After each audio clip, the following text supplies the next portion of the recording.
You're not stuck because of what happened to you. You're stuck because you keep revisiting that emotional home where that old version of you still lives. Think of it like this.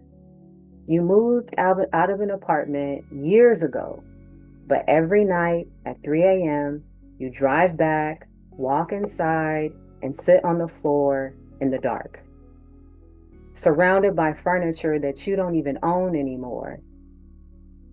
That's not nostalgia. That's a lease that you never canceled. And here's why this matters for you today, not tomorrow, not after you heal or a little bit more time, but right now in this moment. Because every time you scroll through those old pictures on social media or replay old conversations or rehearse the pain of someone who no longer exists in your daily life, you're not remembering, you're recreating. And your subconscious mind doesn't care whether you're doing it on purpose or by accident. It just delivers and hold what you focus on in your attention. So if you've been wondering why you feel stuck in the same cycles, same lack, same longing, same version of yourself that you thought that you outgrew, it's not because you're still broken.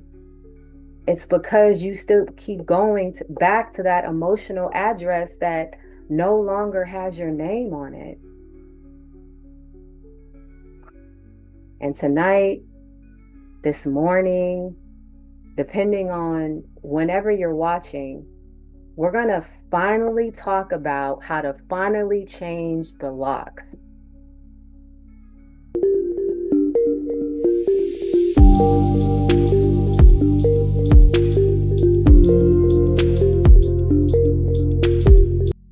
I'm Satra Anuket, and if this is your first time joining, welcome. We're decoding hidden esoteric truths using the 7 Hermetic Principles so that you can fully step into the embodiment of your light body and master your reality through your inner waves. Now, let me get back to 3 a.m. because I've been there and I'm going to share my story with you. And I'm pretty sure some of y'all who are listening have been there too. So it's 3 a.m. again, and it's that witching hour where the world feels suspended and the only thing that is awake is whatever I've been avoiding. I'm sitting in the dark, and the only thing that is lit is the cold blue glow of my phone. It's that strange light that feels different at night. Like it knows exactly what I'm about to do. My thumb starts scrolling before my mind could even catch up to it. Old pictures, old messages, old versions of me in a past relationship that were really a mirage, an illusion. And I fall into it, the loop. The same loop that I keep falling into for years. But tonight, something feels a little different. Tonight, I'm actually watching myself do it. Like, I finally step back and I'm aware of the pattern instead of just living and experiencing it. Like, I finally got the remote to my own movie, and I'm not sure if I keep want to watch this thing because there's a page on social media that I go to at this hour. Not because it's my current reality, but because it still feels alive. A flashback memory that still has a little bit of a pulse.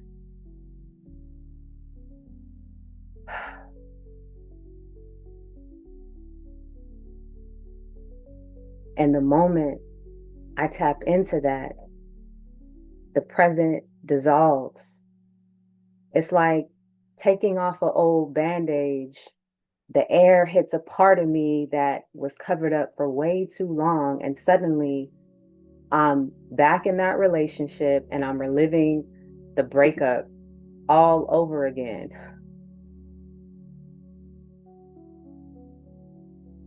And as I stare in that frozen moment, I feel something tighten inside of me, a pressure, a longing, a quiet ache for a version of myself that was long gone. Here's the loop. This is the part that we never say out loud. I'm not scrolling for nostalgia. I'm over here scrolling for clues. Like, I'm trying to find the exact moment where things shifted, trying to understand where I stopped feeling like myself. Like, why didn't I notice certain things in that relationship? I'm trying to trace this outline of a loss that I never fully acknowledged or things that I never fully let go of. It's like I'm over here trying to play detective in my own life when the case has been closed cold, but yet I keep trying to reopen it. And the whole time while I'm doing this, I'm aware of something like so much deeper. As within, so without. As a man thinks, so is he. Consciousness is the only reality. Ra, what are you doing? I know this. I've studied this. I live by this. Heck, I even teach this. So, why am I still rehearsing the same pain, the same lack, the same story? Why am I still creating reality that I know that I don't even want? That's the real 3 a.m. question, isn't it?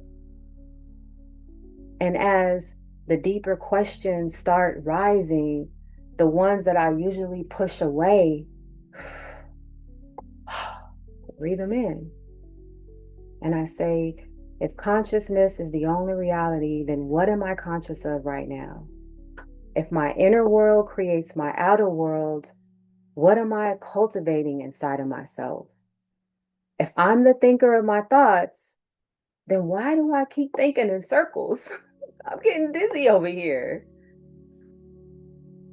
Why am I staying in this perpetual state of existence that keeps me in the role of victim and pain and lack and longing? That's not a good look on me or you. It's not.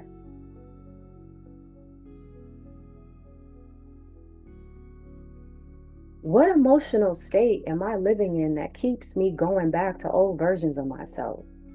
Because this isn't just the thoughts, it's an emotional home that I keep returning to. Same house, same furniture, same ghosts. And at some point, we got to redecorate. So here's the contradiction that I've been avoiding. The one hiding behind, oh, I got this, everything is all right. Because I understand the universal laws. I understand cause and effect. I understand that my inner state is the cause and my life is the effect. But understanding something intellectually is not the same as living it. If knowing was enough, we'd all be enlightened by reading chapter 2. It's about knowing, yes. It's knowing that you are in charge, knowing that you have the discipline. You decide how you act, think, and feel. But feeling is embodiment. And so when we are thinking, we are directing our energy toward a reality that we don't want. Why am I doing this? Why am I still feeding versions of myself that no longer exist? Like, Like Lot's wife getting preserved in the pillar of salt, getting preserved in the past. Why am I still emotionally loyal to a chapter that has already ended? Like, these are for real questions that I have to ask myself in these moments. Baby, Ra, this book is closed. You don't have to keep rereading it. Wait, I gotta keep reading this? See, like, this isn't just about me. This is about a huge version of myself that I had to deprogram, that was colonized and patriarchal in my spirituality, a belief that I was loyal to in my relationships. Because in many religious and philosophical systems like Gandhi, Buddha, modern teachers, they all marginalized and devalued women, not because of malice, but because they operated inside of male-centered frameworks within this patriarchal society. So women had to play behind the scene and deny their collaborative power. And oftentimes falling into the dark and falling into a trap and a role of victim. But like, here's the kicker when it comes to these religious groups and these spiritual groups. Many churches and spiritual centers rely on utilizing the labor of women who run and who operate behind the scene. 90% of its members are women. And so we've been taught a version of spirituality that is all command and no womb. That's all action and no incubation, no waiting. Especially in this society, for centuries, our systems have marginalized the feminine principle. We see it in our history books, we see it in our sacred spaces. We see where regenerative power of the feminine is utilized. They use us all day to do everything, but it's not honored, it's not revered. Make that make sense. This creates a violation in the law of gender. The feminine principle is not just complementary, it's co-creative and very, very necessary for creation. So removing the divine feminine from the creation story, like Christianity has done, is removing half the generative force of the universe. You cannot have creation without a womb. That's not opinion, that's just law. This lack of reverence shows up in so many places within society, within our consciousness and our psyche, from our indigenous practices of red tints to devaluating women's intuitions and our receptivity and our emotional wisdom. We've been taught to be disciples and to martyr ourselves and to sacrifice. And so, as women, when we're faced with these difficult emotional moments, we feel like we're bad at spirituality because our lives don't fit that rigid masculine structure. But the womb, it creates in silence, it creates in darkness, and in its own divine timing. That's not weakness. That's maintaining the rhythm of the earth and the rhythm of the cosmos. And so something really, really clicked to me. It's not that I lack discipline, it's that I misunderstood it. Discipline isn't a grind. Discipline isn't punishment.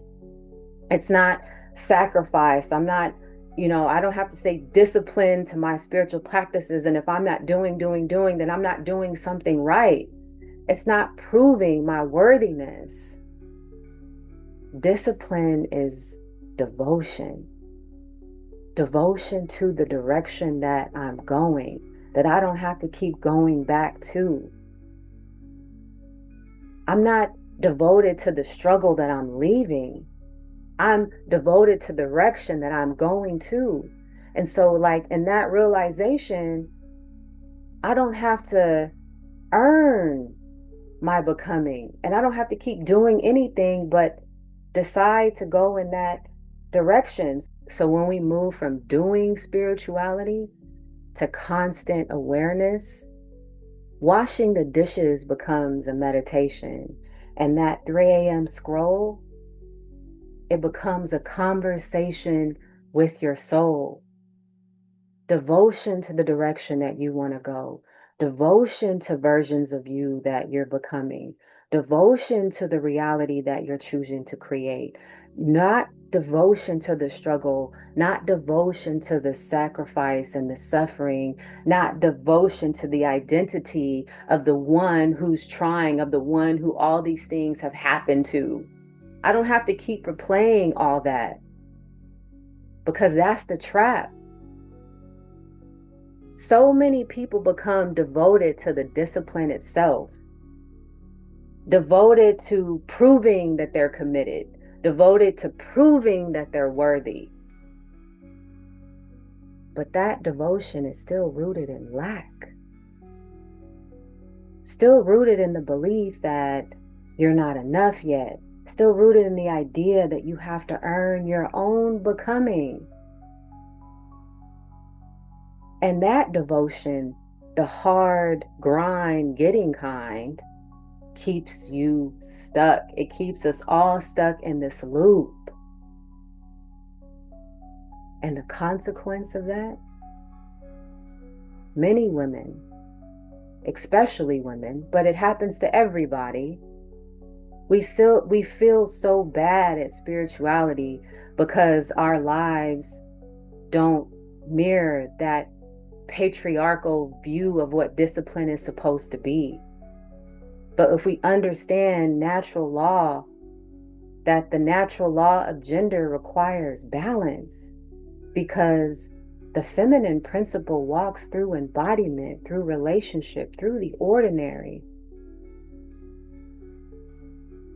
in silence, not in loud declarations and hierarchical commands.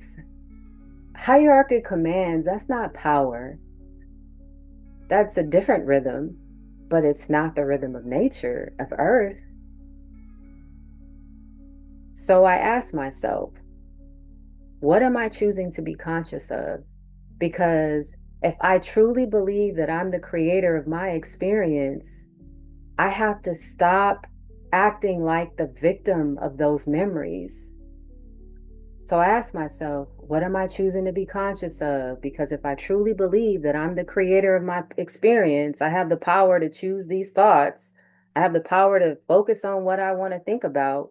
Where am I directing my energy? Am I directing my energy of being a victim of these memories? What am I really creating? What am I choosing to be conscious of? What emotional state am I rehearsing every single day? Because if I truly believe that I think, therefore I am, then I have to take responsibility for what I'm thinking.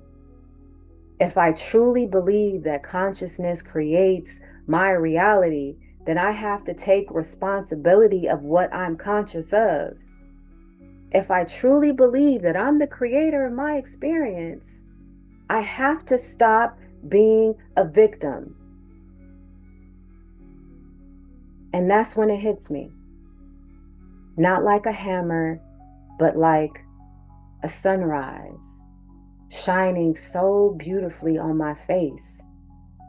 I'm not stuck because of what happened. I'm stuck because I keep choosing to remember.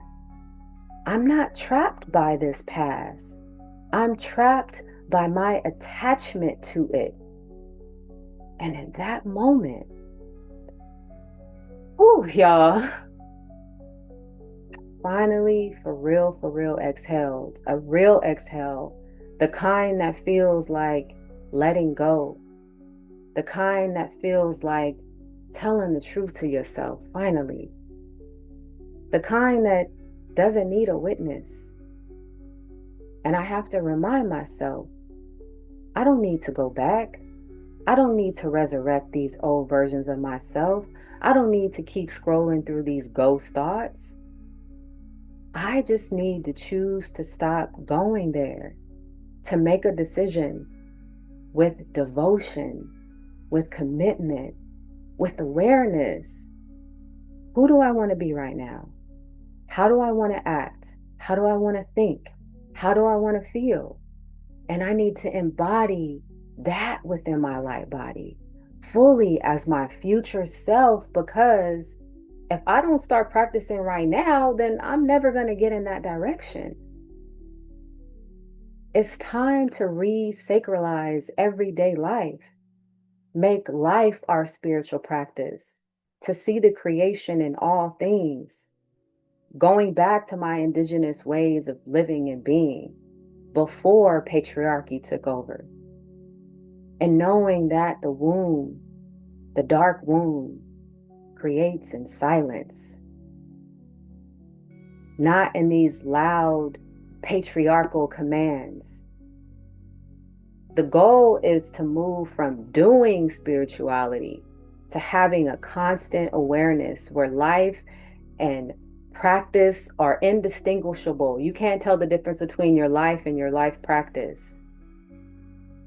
Where washing the dishes is a meditation, where the 3 a.m. scroll is a conversation to realign back to myself. To be in harmony and balance with the universe means honoring both.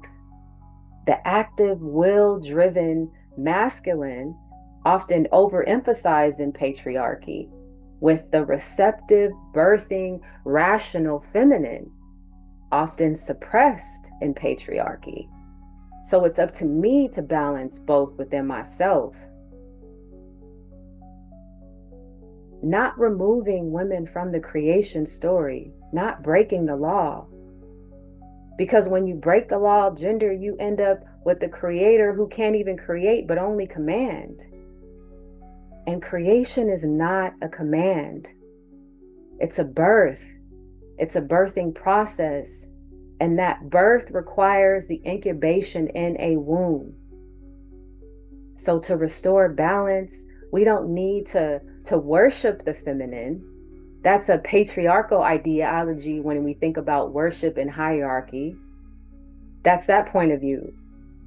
We just need to stop erasing the womb from the very act to begin with.